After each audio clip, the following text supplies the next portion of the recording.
Itong huling mga ilang buwan ay marami po talagang kaganapan sa loob ng Senado.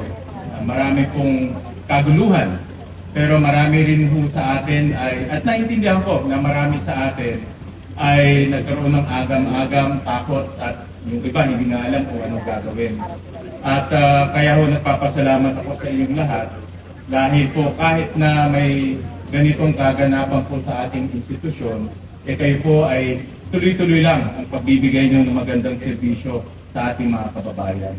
Mga kasama, magtiwala ho kayo sa akin na hindi ho tayo gagawa ng bagay na makakasira po sa ating institusyon na minamahal.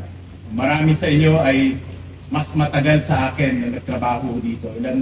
Marami dito 10 taon, 20 taon, 30 taon. Sino ba pinakamatanda dito?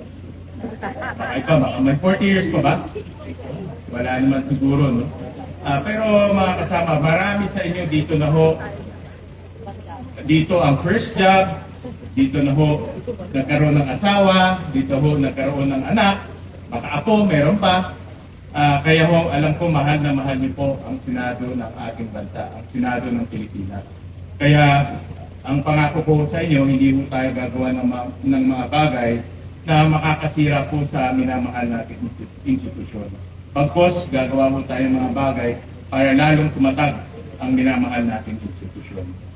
Alam niyo mga kasama, matagal na sabi ho ni, katulad po ng sinabi ni Secretary Ray, matagal na po tayong nasa serbisyo publiko, mga